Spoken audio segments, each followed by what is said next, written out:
Give me a sec.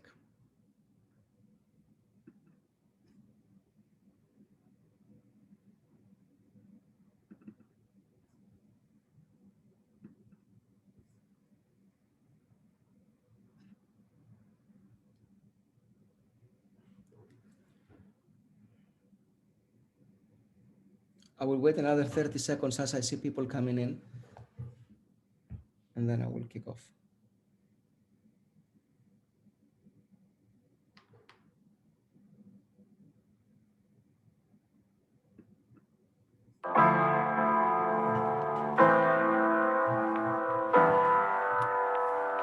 Exploring the unknown is a true goal and a lifelong dream of every photographer ever. I believe that biggest inspiration of being a landscape photographer comes from our childhood.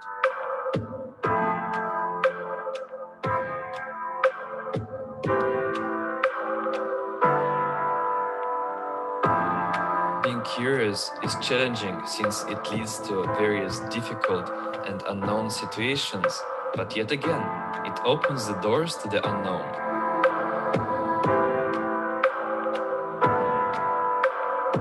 Great photo always have a story behind, and every journey I take, it's like a little life on its own.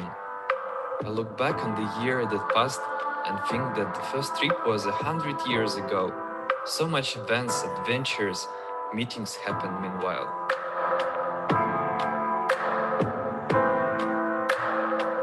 It's easy and hard at the same time to make a small single step out of your doorway and start your adventure. So I did my best to plant the seed of art all over the world, to motivate people for their first adventure, to teach our kids to love our planet and admire nature around.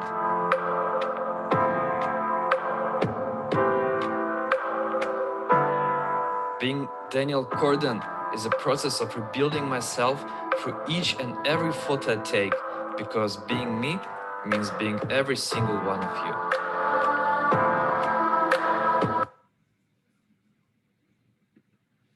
I love this being Daniel Kordan. So welcome everybody, and thank you for joining our conversation tonight with a well-known photographer from Russia, who's very famous for the stunning photography he's producing for major players, including National Geographic, Apple, Red Bull, etc. So it's a real pleasure and an honor to have you with us tonight, Daniel. And we would love to hear from you, your insights. We would love to see the world from your lens, from a different lens from what we see today. And we would like to understand what makes a good photography from somebody who has made such a success in this extremely interesting field. So thank you. A very warm welcome from all of us from YPO in Alpine, but also we have a lot of YPOs around the world as well. So welcome. Thank you, Gerasimos. Thanks everyone to joining this event tonight. And we will talk with you. We'll keep this interactive. So first, I think Gerasimos will show a few images from my portfolio. And if you will have any questions during the talk, don't hesitate to write in chat. And in the very end of this interview of this event, I will answer your questions. I will keep it interactive, and I will tell you a story of my life and the story of my adventures, because the best way to tell a story is to show some images and tell about them as well.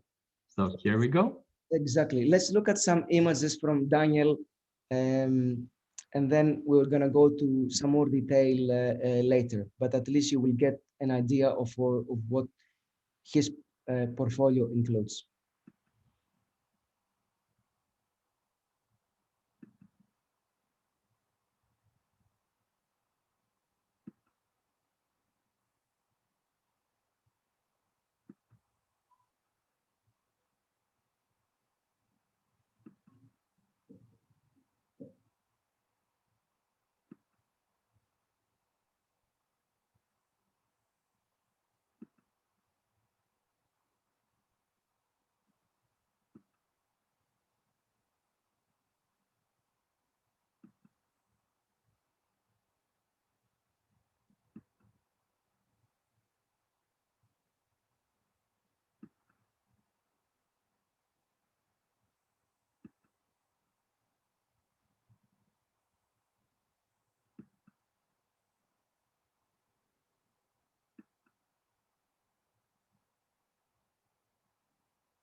So Daniel, what is for you photography?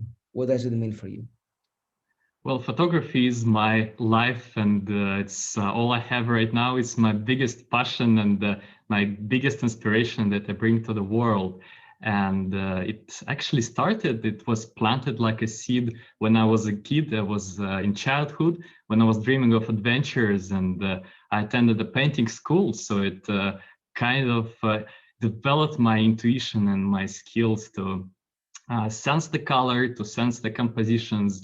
And then later on, I continued to study science in university. So at one point of my life, I abandoned the arts, I abandoned the painting, and started to travel also as a mountain guide in my university climbing club.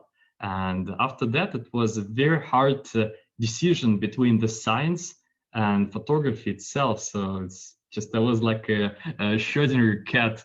One leg was in creativity, it was in photography already, and another leg was still in science. It was very hard decision, and I think the moment that changed my career a lot, it was a moment when I took a trip to Baikal Lake. This is a very special place. It's a lot of spiritual about Baikal Lake, and the nature there is just fantastic. It's pure, it's wonderful. But this trip, it was very special. It was a skating trip. We skated 450 kilometers by skates on ice. We camped on the ice, and we basically needed to melt the ice like you see on the screenshot right now.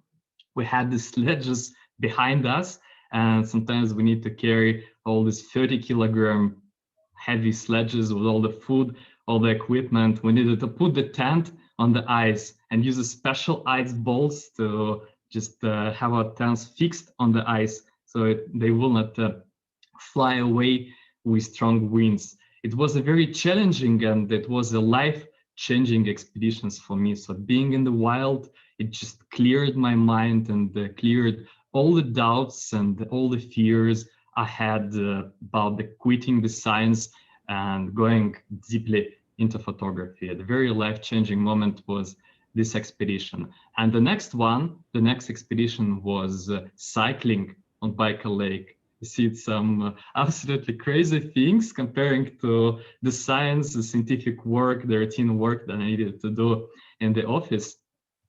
We needed to cycle and sometimes carry the bicycle through all these ice shards, all this mass of ice, again, 30 kilogram, all the food, all equipment with us. On the left picture here, you can see the Milky Way, you can see reflection of our tent and all the bicycle. We were just holding the tent so it wouldn't fly away.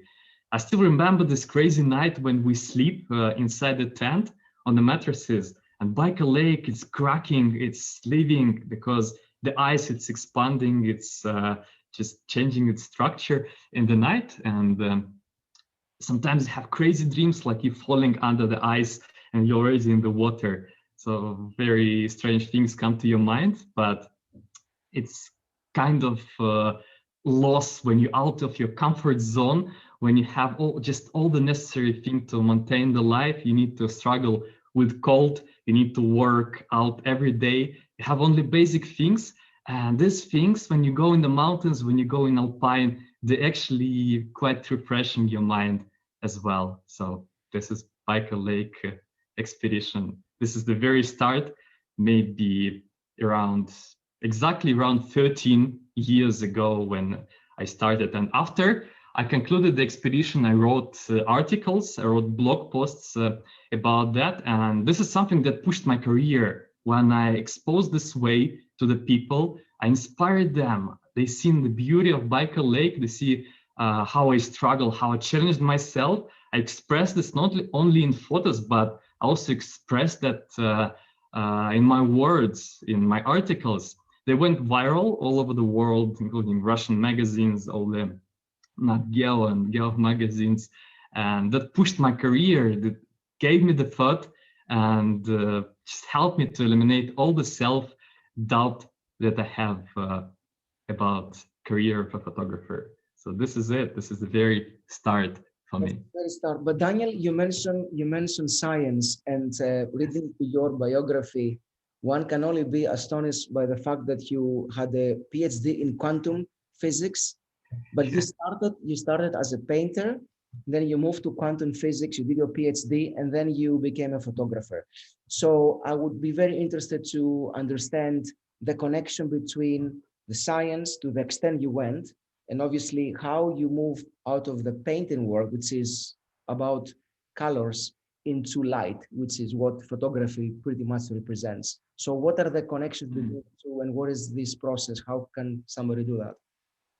I think landscape photography, it's a great mix of arts, of kind of painting painter's mind, and combination with science and combination with activities. If you put this mix together, this is the essence of my life, the life of landscape photographer. But indeed, it was a very hard decision to quit the science, because I really love the science, and sometimes I even thought coming back, it's very creative, like photography. In both science and photography, we all solve problems. Just in science, you solve equations, right? But in photography, you solve the problems of composition, of fresh ideas. And I actually inherited this idea of science. Like, let's say in science, what we do first?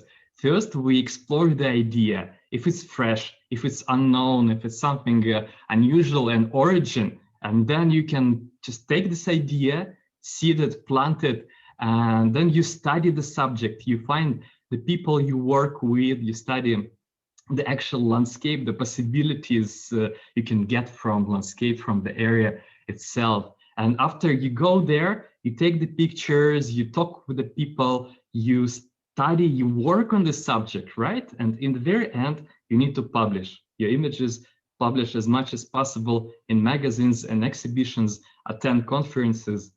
Sounds familiar, like science, exactly like that. So I think this is a very good parallel with science. Moreover, I see that lots of creative people that make photography, they're also scientists, the businessmen, entrepreneurs. Like it's a very good hobby that helps your brain always working out. Your gray matter is always in kind of tension, and you're generating fresh and new ideas. So I still do not consider photography as my job, although we have a big company with about tours in about 45 countries around the world, right? But it's still my hobby, it's still my passion. So that's something I just cannot call the job at all. So Daniel, what's the mechanism to transform, a scientific curiosity, as you just described, to a passion? What motivates you? What is really, your motivation? What comes from inside to move spiritually to that phase? What really motivates you to do this? Mm-hmm. Tell The us inspiration. a bit about your childhood, about how you started as a kid. What really inspired you, if anybody inspired you personally to go to this sort of direction? Well, yeah, thank you, Gerasimus. As I mentioned in the video, I think the very seed of passion, it also comes from our childhood. And as Picasso said once, that all kids, all children, they actually born as artists. But later on, we just grow out of our creativity. We just lose this sense of curiosity about the world, and how it's actually, which elements it consists from, right? We have this boring routine work, and we just grow out of our creativity. So the idea here, the idea of a landscape photographer, is also come back to the childhood and remember what we admired most, what we dreamt of. Let's say, when I was a kid, I studied in a painting school. It was when I was just very small kid, from 6 to 12 years old approximately. And my teacher, my mentor, she taught me not to be afraid of colors.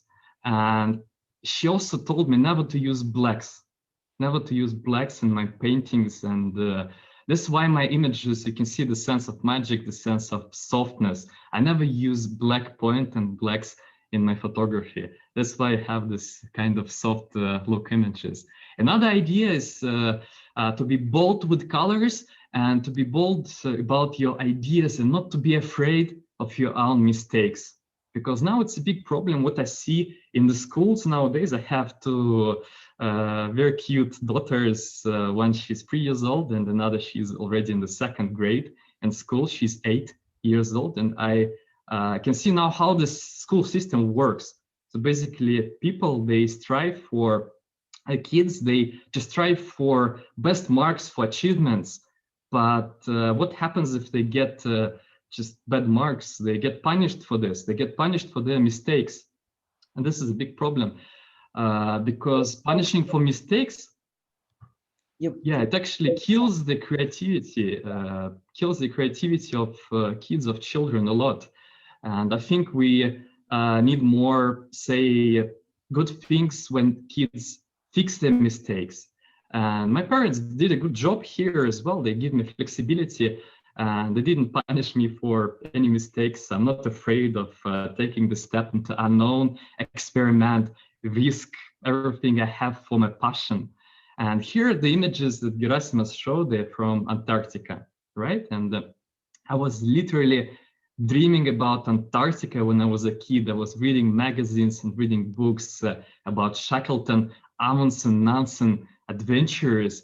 And this inspired me most. This dream was so hot in myself. And just I was living this dream until I actually visited Antarctica, and the dream became even stronger. Here, you can see a few photos from my Antarctica trips with Park Europa. For about 2 or 3 years, I tried to convince Park Europa to make photography tour with myself as a leader there in Park Europa. This is a training vessel. So what people do in Park Europa, they actually pull the ropes, they climb to the mast, and they teach people how to be sailors. But there is no time for photography on board of Park Europa. So 2 years of just non-stop talking to the management of Park Europa, trying to convince them to make a photography tour. And finally, they agreed, and we go there, we go to Antarctica, and we make these beautiful images happen. Let's say you have this photos and presentation, how you can see the boat, the beautiful Dutch vessel Park Europa, framed by ice and framed in the fjord. So we did this from little boats, like we call it Zodiac boat, when people disembarked. Maybe some of you been to Antarctica already, right? Some of you dreaming to go there. So we went on the Zodiac boat just around Park Europa. But captain told me, I will not put the sails until we're really sailing, because on this vessel there are engines. So normally we go on engines. The water is quite calm once you reach Antarctica. But the problem is to just have the full sails with wind. But on the other side, when there is a strong wind, you cannot just go out on the little boat with engines. And we were really struggling when we still went out. The boat, the Park Europa, it went so fast in the sea, in the Mer Channel, that we simply couldn't get it. We couldn't overtake it. We were far behind, and the boat was just running far away from us. And this was quite a dangerous moment. I felt, okay, this is it. This is like the final step in my life. We will be dead soon. And waves were crashing over us. The wind was so strong. But what I've seen at the very moment, like its time was frozen. And I've seen the captain, he commanded his crew, and some people went up very fast. They went up to the mast and they put out some of the sails. They just put it inside, and the boat, it was like in the Pirates of Caribbean, right? 90 degrees, it's turning in one point and almost stopping. And we just go, we chase Park Europa, and we get back to the vessel. So a bit challenging, a bit hard situation, but this is the story behind this kind of peaceful images. They're real, and they needed a lot of efforts to make. So Daniel, as you're moving from how you started and making your dream a reality by going to Antarctica and start moving into this world, then you started becoming more active. So the element of action in what you did started becoming stronger and stronger. And one of your most important expeditions was in Greenland. And there's some very important lessons for you out of that trip. So I'm gonna bring up a couple of photos from Greenland.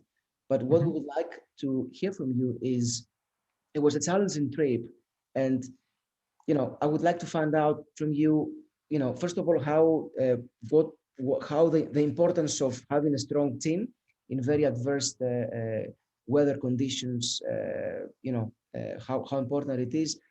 Also the learnings, the fear of failure that you had, when you are in those very demanding, let's say, and challenging places. So, so tell us a little bit about Greenland. Yes, so after Baikal Lake, the life, it started to push me, to swirl me at some point. And at some point, I don't even have any funds, any money to even travel, because photography, at the first stage, you build a portfolio, you invest in photography. And only after a while, for me, it was maybe about 7 to 8 years. After a while, the photography, it starts to work on you when you have a great portfolio. And here there was the moment of self-doubt. And I think self-doubt is kind of killing yourself. But the idea doubt, when you have many ideas, you're trying them, you're risking them, it's energizing. And I really encourage you, if you have any passion to anything, basically risk it all. And this is what I did. I just quit completely my job, but it was still quite a slow process because I still needed to fund my expeditions. I still needed to fund my journeys. And I had a lot of little jobs, little works like designer and scientific expert. But these jobs, they were flexible. So I allowed myself maybe a week of the job, get enough funds, and then another week of travel. And I had many ideas at this time, and some ideas, they were just crazy, they were absurd. Like before we get to Greenland, I met the crew, also very young crew in their 20s, and they had a sailing boat, quite old sailing boat, but it was well prepared for Arctic conditions. It was in St. Petersburg in Russia, and the crew, we had the idea that we take the iceberg from, we take like a big chunk of ice, the iceberg from Arctic, we take it back to St. Petersburg, the crew take it back, and we cut the iceberg in two pieces. One piece was on the yacht, on the back of the yacht, and another piece was just in front compartment, in front room of the yacht, closed by door. But once we get back to St. Petersburg, once the crew get there, the iceberg that was on the back of the yacht, it melted. It smelled completely just pure water. And out of this iceberg, inside the yacht, in the very front, we opened this door compartment, and just water flushing at people. And there's just only a little chunk of ice. So the idea was to bring this chunk of ice and try to sell little pieces of ice to the bars, different bars in St. Petersburg, just to get some money. So my friends, they have some certificates that this iceberg is from Antarctica with a stamp. But well, eventually no one wanted to buy any pieces of ice, any chunks of ice. Yeah, so the idea failed completely. We were like out of money, idea failed. And I really like talking not only about success of my projects, but also about mistakes, about failures, because not being afraid of the failures, not being afraid of this unexplored, unexpected, it may lead you to another brilliant ideas. And another brilliant idea was to take the sailing boat to Greenland and bring it with red sails. The red sails, this is idea of, there is one essential important holiday in Russia. It happens in July when all the school kids, they graduate from just the final grade. And there's beautiful boats on Neva River with red sails, with fireworks. So we take this idea, we take red sails, put it on a sailing boat and bring this boat to Greenland. I was maybe not unexplored. Greenland is explored already, right? It's on the map and just very well known. But this idea was original, to bring the red boat, the red sailboat, put it against icebergs, show the scale of the ice, show this beautiful contrast. And these images, they become very popular, and people started to just ask us to make tours there in Greenland. And before pandemic, we already had about 15 tours happening in summer, all full. I really hope that will happen again this summer as well. But this was quite a good idea to bring red sailboat. It was new idea. It was original idea. So it's not only about unexplored places. It's also about explored places, but through the other angle, through some little different approach. Daniel, tell us a little bit about this photo that we see now on the screen. Yeah, this picture in particular, it was made in Scoresby Sound. The Scoresby Sound, it's the biggest fjord in the world. And it's located in the East Greenland with very wild conditions. There is just one little village, Itakatormiut. Just I will not ask you to remember this name, but the biggest fjord in the world. And it's also the origin of some of the biggest icebergs in the world. So here, we also had a little rubber boat and a radio, and asked my captain to put the boat just behind the iceberg. I used the telephoto lens, the long lens, to compress the space and visually have this golden waterfall. So the iceberg is melting, the arch is melting, it's dipping. And on the background, you have also the dark mountain. And when sunset light hit this waterfall, you have this golden vial, have the golden waterfall. It's absolutely incredible when you see the little details, the water dipping from the top. And that's just the essence of my emotions I experienced there in Greenland. This is the fascinating photo. Let's move a little bit to some of the projects that you have executed for your company. So I would go a little bit further. I will move to Mongolia, and you did some really good work in Mongolia. If we go and have a look, that's still Greenland. Some astonished photos, as you can see. But if we move to Mongolia, which is a very community-like place, and of course you spend time, with the eagle hunters, with the nomads. So can you describe to us the experience you had staying with these people? And of course, this is some very challenging photos to take and make sure that the eagle set at the right moment, at the right time. So how hard it is to just take that shot? Yes, Mongolia project, it's kind of unusual project and original, fresh idea for me as well, because being a landscape photographer, at a certain moment I realized that I also want to just tell the story about the people connected to the nature, not just the pure nature, but show the indigenous people, the local people, nomad people that live in spiritual connection with the nature. And I think this idea, it's even was started back from university, back from my Baikal Lake trips, because at Baikal Lake, I understood the essence, the importance of listening to nature, listening to nature elements.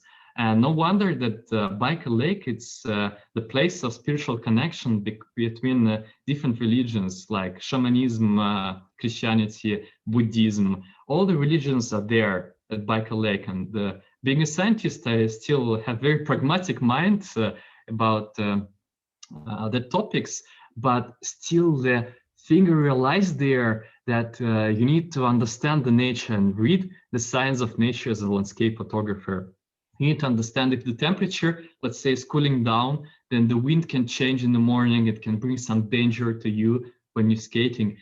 And this is the point where I realized I need also to tell stories about people, the people that live in harmony with nature. Because in the modern changing world, where we have globalization, where the global world is becoming kind of westernized world, it's really hard to answer even yourself the question, who are your ancestors and what's your identification in this world? And being in Mongolia, it helped me to answer these questions, because looking at these people who live the nomadic life, it's a very hard, it's challenging life. They live just in the middle of nowhere with very harsh conditions in winter, when the temperature drops down to -30, -25, strong winds, blizzards in winter time, and they have nothing. They have just their cattle, they have their gear tents, and they need to migrate from place to place, just basically every spring and every winter. They go from place to place with big risks that their cattle, their animals, they just die because of hunger or because of the cold. But still, these people, surprisingly, they're super happy, and they're happy just looking at these images. You see their smiles, you see how happy they are. And this was not just the performance, it was just their life they live in. I stayed with them with the guest gear tent, and I stayed for about 2 weeks with Mongolian eagle keepers. So these guys, they live in the west of Mongolia. These are actually Kazakh people that left there after the Soviet Union collapsed. They stayed there and considered their own lands. Even at one point, Kazakh government, they wanted to return them back to Kazakhstan, and they provided them some flats, some rooms in Kazakhstan. So what they did, they go there, they claimed all the flats, they sold them out, and they went back to Mongolia. They went back to the West Mongolia to continue this tradition. There are just about 400, 500 eagle hunters left in the world only. So these cultures, they're almost at the border of extinction. And I think as a photographer, I must bring not only the images of these people, but at first place, I must bring the understanding of importance of their culture for themselves. And when I was there, really was inspired by the sparkle, by the fire in their eyes, how they just admire their traditions, how they pass it in generations. They teach their kids to admire the nature, to train their own eagles as well. They take these eagles from the nests, and while they turn about 8 to 10 years, they release them back in the wild. So when they turn 10 years, the eagle can live up to 30, 40 years. They still have the whole life out in the wild. And they live actually much longer than the eagles that they want connected with people. And this attachment with animals, with birds, with the person, with people is just incredible. The harmony they live in, the harmony they fit into this landscape with all this outfit, with all this traditional lifestyle. And since then, since Mongolia, I continue this project. I continue to travel to different countries around the world and trying to find people who are really inspired by traditions they have. And this is actually very bright, very powerful people that just have this spiritual connection to the world. And yes, here is the Kenya. The Kenya was another project. Tell Do you us want to hear? about that. Yeah. Your experience in the wild with the Maasai and the tribal people that you met there. Mm-hmm. Yeah, so this image already, it's kind of a continuation of my project about indigenous people, about nomadic cultures. And these are actually Samburu people. I had the project in Kenya about Maasai and Samburu tribes. Maasai, they live in the south of Kenya, and Samburu, they live in the very north of Kenya, on the border with Chad, on the border with Ethiopia. So here, Samburu people that live in the desert, in this Dota Mountains area, they live very poor life. It's extremely poor. When we were driving there to Samburu, we took just big boxes with water, And the whole village, they were just running at us kids. They were running behind our just little car. And the only thing they needed a bottle of water. So there's a big lack of water. We just thrown bottles of water from our car, and they were super happy. They didn't need any money. They were not interested in any sweets we bring, just the water. Very poor life, and still these people, they keep up to their traditions and they value their communities. Their communities are very strong. They have their chiefs and they have to pass these traditions in generations. There's a Maasai people already. It's a little bit more civilized part, you know, Masai Mara. Many of you heard about Masai Mara reserve. Mostly it's about the animal part, right? About safari vehicles, about taking photos of animals in the park. But I thought at one point, all right, animals and landscapes, it's perfect. We need to protect them for sure. But what about the people? Maasai people, it's actually very hard life for them in terms that Kenyan government, it tend to, let's say, bring these people, bring the kids at school, and they prohibit them to wear the traditional dress.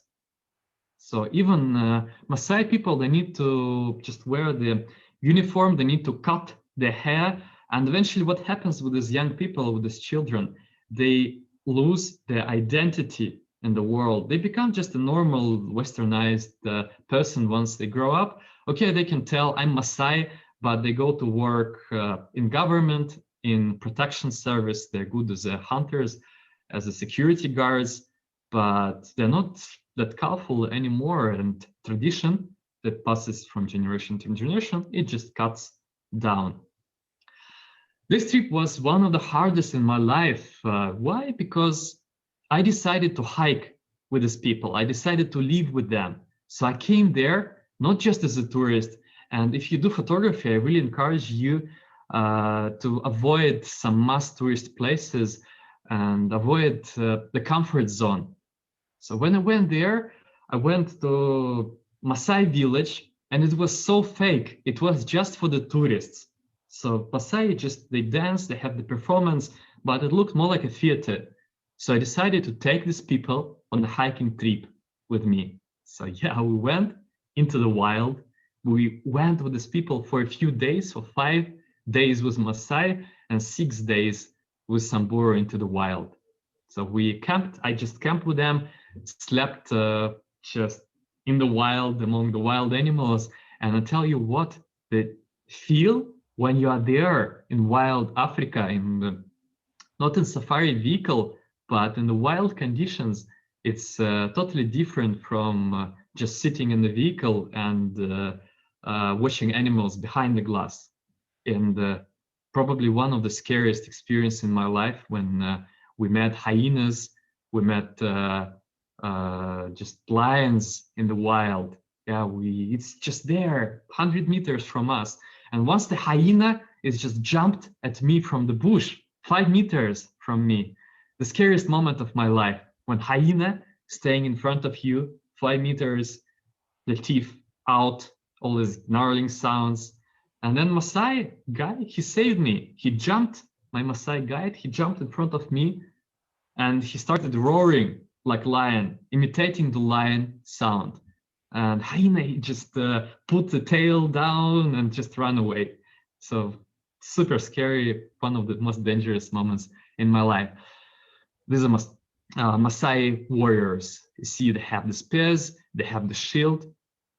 But yet again, they have big problems right now because Kenyan government, they're so afraid of this kind of view of Maasai when they have the spears, they have the shield. It means, these pictures, it may mean for people that they're killing animals. But they start prohibiting people to wear the shields, to wear all these decorations. So it's really a fight between Maasai people and the government at some point, and very controversial conditions they are right now. Thank you, Daniel. So, Daniel, I'm going to move fast because I want to leave time for some questions from our friends here in the audience. So, quickly, Mhm. if we move to your work in Asia, and what does represent for you as you're changing totally the landscape and you're moving to some different kind of places. Uh, when I look at this photo, and please share with us where this photo was taken, I think the first thing that comes to mind is what really makes a good picture. So from this photo, can you really share with us, in your view, what is really a good photo for you? Mhm. Well, I think this picture, it's actually fireflies in a bamboo forest in Japan on Kyushu Island. It may look a little bit abstract, but what you can see here is the trails of fireflies. So technically, the camera was exposing this image for about 25 seconds, and it consists of 100 images.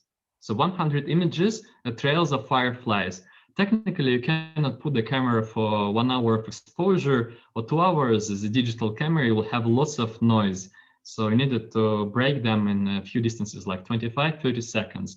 But eventually, it's kind of similar to what you can accumulate through 1 hour of exposure. And these are fireflies lifting up in bamboo forest. So I think the key idea here behind this image is being original. It's not, again, it's not exploring something unknown. You can go to quite popular place like bamboo forest, but you can bring back original composition and original idea here. So the idea was to catch the fireflies in the mating season, and it's just incredible itself to watch this moment because you sit in completely black forest, bamboo forest. It's one of the prettiest, one of the most amazing forests I've ever seen. And when it becomes dark, you're excited like a child. And this very moment when the first fireflies lift off little leaves, little plants, you just want to scream and you experience so much joy that this moment it actually brings you back to the childhood. It opens your emotions and it helps you to play the game again, to be the just inner child again, right? And then the whole forest it starts to blink. It's basically different little parts of fireflies are starting to synchronize with each other, and at a certain moment you realize that the whole forest is blinking. The whole forest is synchronous. So once you see this green flash, you can see everything in this magical emerald light, and just for a few seconds, and then the light is dimming slowly, and then you have the flash again. And this is a sort of meditation for photography. So the image, it may bring some of my feelings, but being there, being a photographer at this very moment, it means for me not only giving inspiration via this image, but it also helps me to meditate on the image. And I think this essential to mention that I had a big mistake in my life in the beginning of my photographer career. I just put everything on achievement. I climbed the mountains. I was in a university mountain climbing club, and I did everything to climb the mountain to get best images from the very top. But after that, I actually felt a little bit depleted and frustrated because I needed another achievement. So this drive, this constant running for achievements, it's really bad for your soul as a creative person. So I started to think about photography not as competition, not as striving for achievement. And this may be applied not only for the photography, but for any kind of business. Like if you going for achievement, you feel completely depleted because you need more and more, you need more achievements. But when you try to tell people about your way, about your meditation, about which struggles, which challenges you had on the way. You start telling the stories. There's something that fulfills yourself, and you're not going for achievements anymore. You're going to inspire people instead. And sitting there in bamboo forest and watching all these fireflies, meditating at this place, meditating with the nature, it also helps to clear your mind and clear your soul from all the unnecessary things. You know, it's like in Buddhism, basically, there are four truths. Yes, you need to kind of cancel. You need to stop your strive for this kind of achievement, because the life is dynamic, it's changing, and you need also to adapt to these changes, right? You need to step into unknown. So making these projects that bring something unusual in terms of compositions, in terms of ideas, that's something I can concentrate on. And these images from Asia, that's also something that I work on for past few years, just before the COVID times. And Asia, it's a bit unknown for the Western world. You come there, you come to Japan, you come to Myanmar, these beautiful images from Myanmar, the old temple, and you feel spiritually connected to the world, right? And it also, when you go to Japan, you like flying on another planet. Everything is so unusual. It feels so different and unexplored. It always gives you a fresh way. It gives you inspiration to explore the unknown. These are some really stunning photography. So thank you, Daniel, for sharing with us this unbelievable work. And what I would like to do, I would like to open to questions, and I'm gonna take questions from the chat room. So for all the participants, please send us any questions you have through the chat option here. I'm going to start with a question until I see some questions coming in. The question I have is the theme of the Alpine chapter and the learning program this year is on Into the Alpine.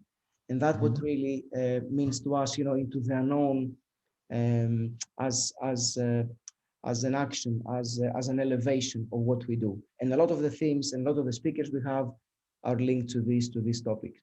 So, but what I see as well is that it's something that you also do in your work. Is this migration to the unknown, right? Through your photography. So, what really inspires you going to the unknown? Yeah, it actually inspires me a lot to go into Alpine, to go in beautiful mountains. At the first place, I think we get used too much to the comfort, and lots of us, we have basically everything. We have nice flat, we have just good food, but sometimes you must embrace the idea of the loss. And going to the mountain, it's not, let's say, losing a lot and risking a lot in your life. It's kind of vaccine from your routine work. When you go into Alpine, you feel refreshed.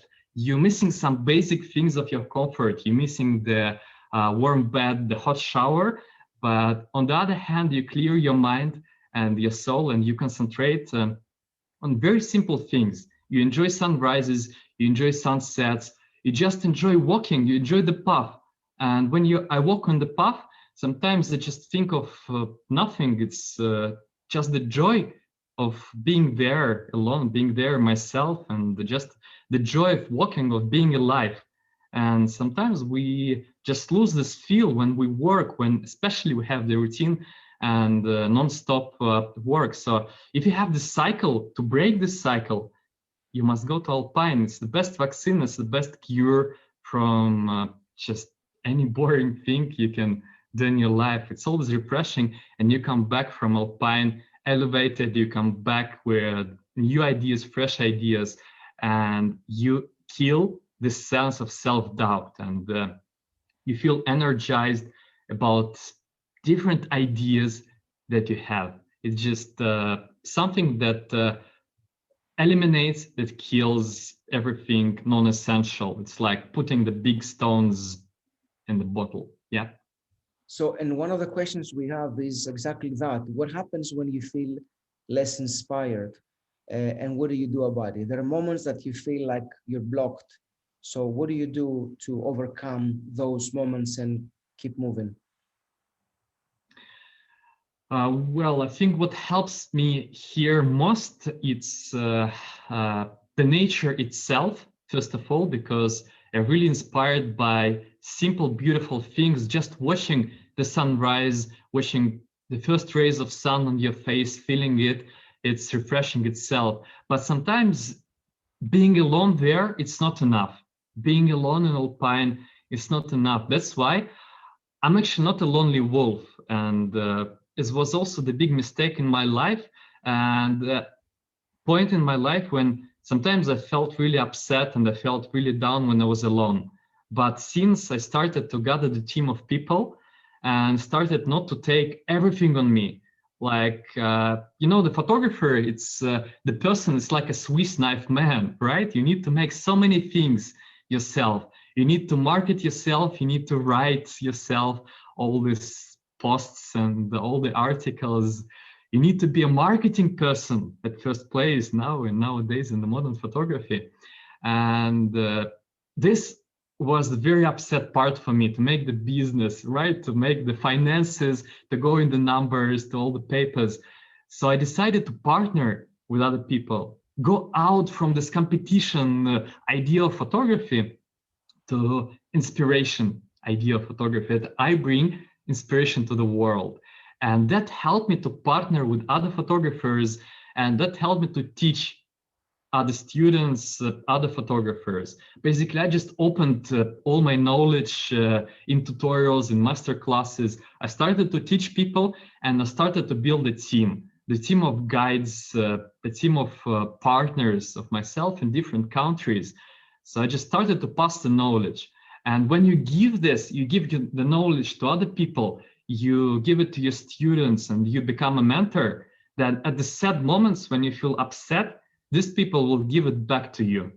And I have so many guides, so many partners that if they feel that I am upset, I'm sick, I'm ill, they will inspire me themselves.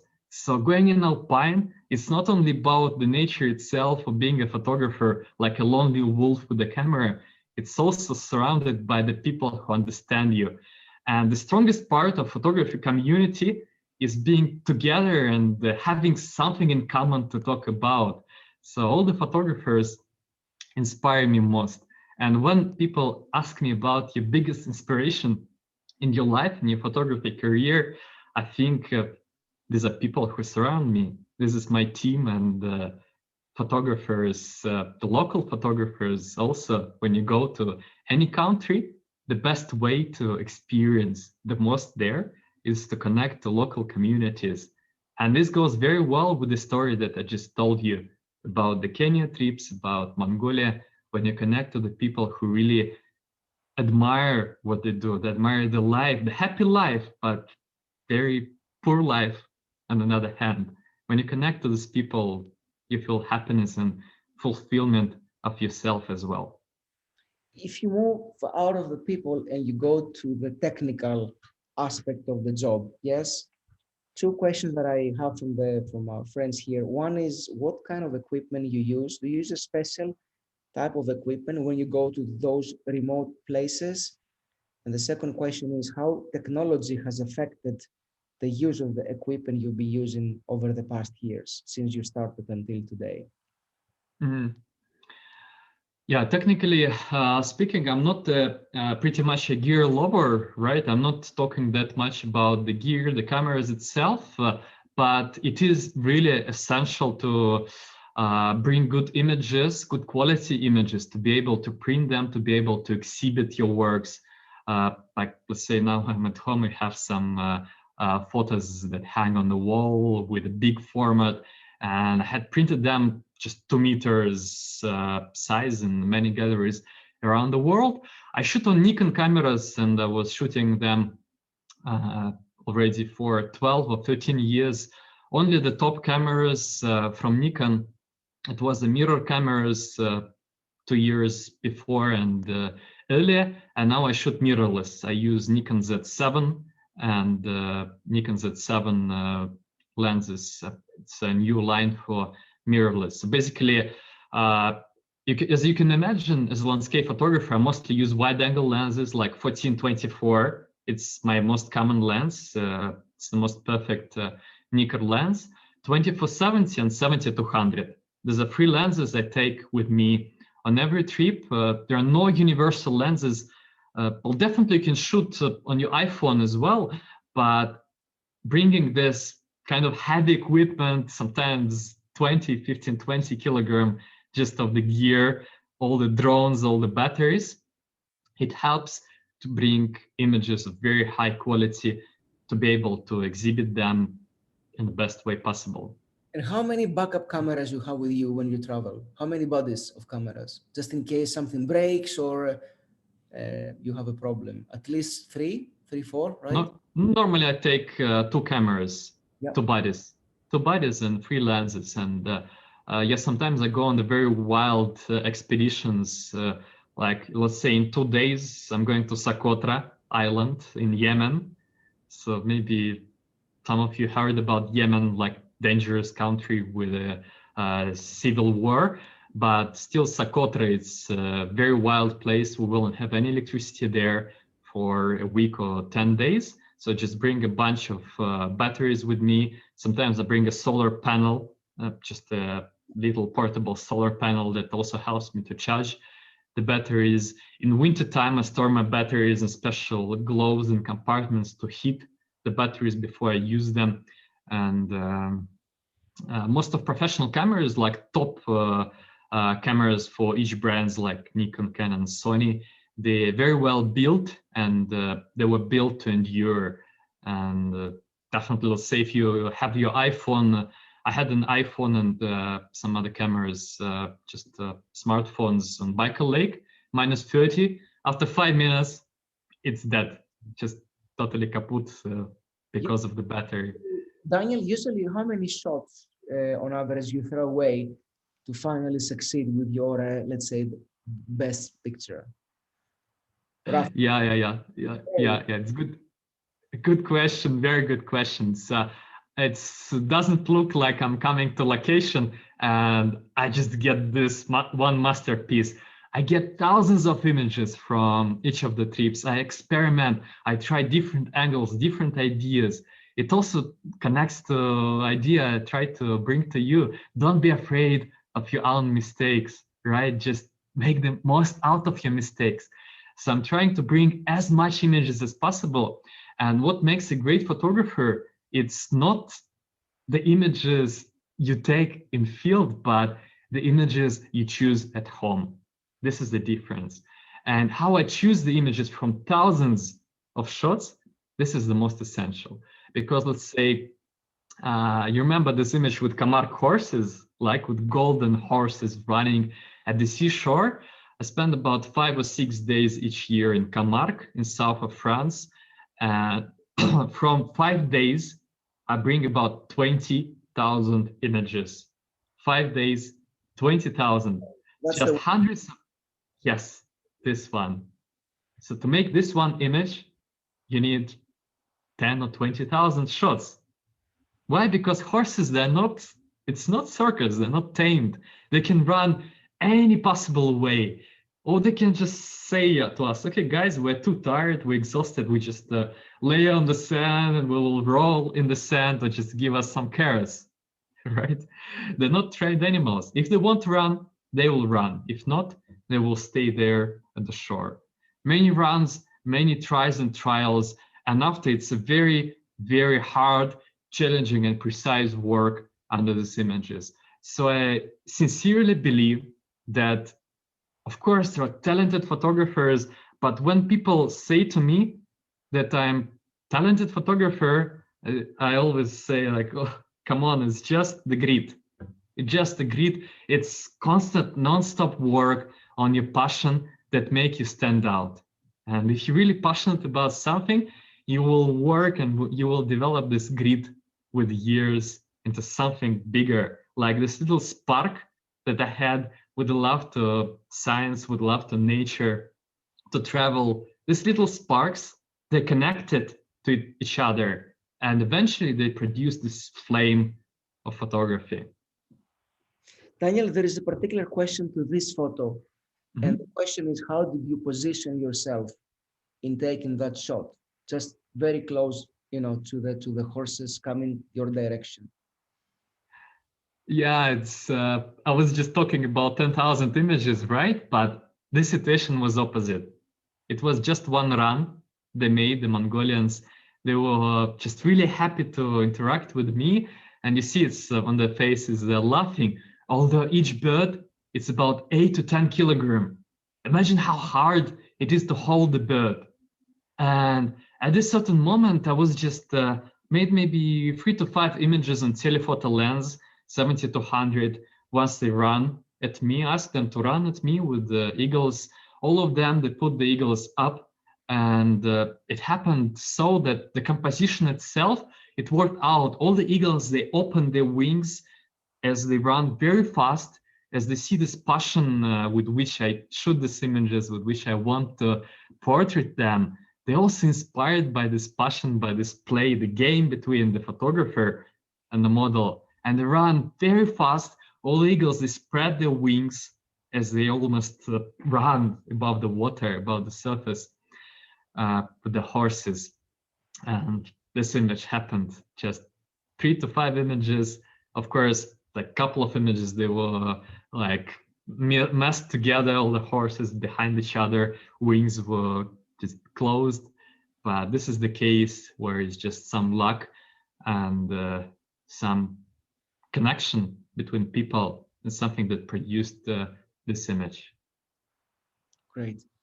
I think we are 5 minutes out of the hour. One last question is, what is next for you? What are your plans for the future? You said you're going to Yemen in a couple of days. So what are your medium to long term plans? Well, now basically all of us, we've been struggling with COVID, and also been asked many times how you manage this COVID travel. Of course, it's a big loss for our travel agency. But again, I'm not depressed at all, because now I'm experiencing my own country, Russia, and it's really fantastic country that has so many opportunities to travel in the wild nature. And I started traveling in Russia when I was a student. It brought me a beautiful portfolio, and now I continue doing it. I'm exploring very wild corners of Russia, starting from Kuril Islands that I traveled.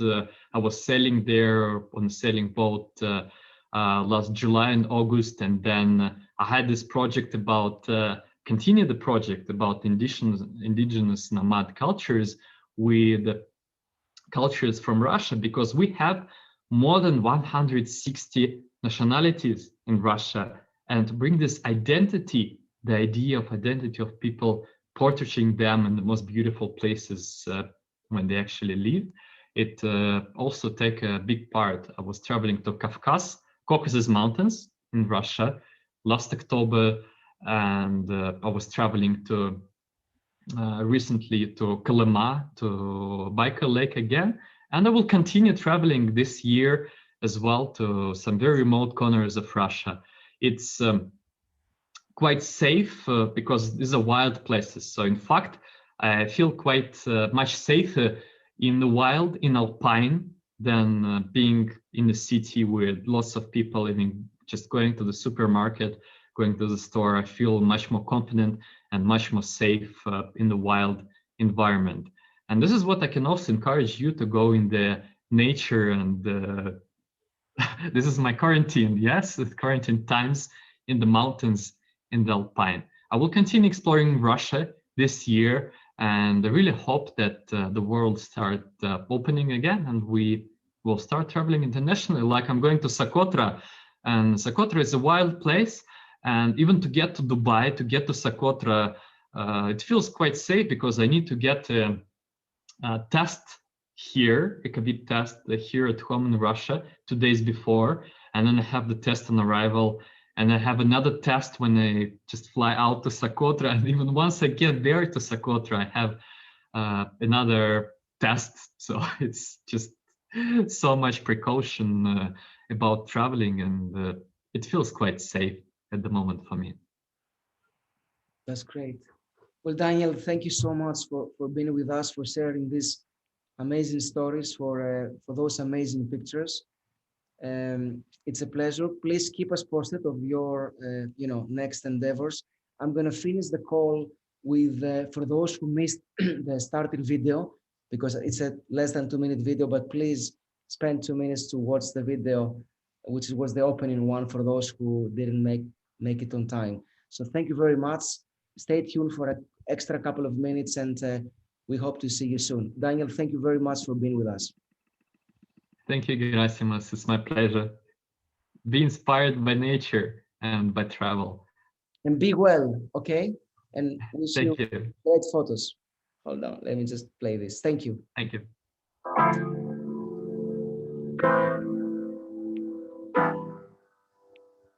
Exploring the unknown is a true goal and a lifelong dream of every photographer ever. I believe that the biggest inspiration of being a landscape photographer comes from our childhood.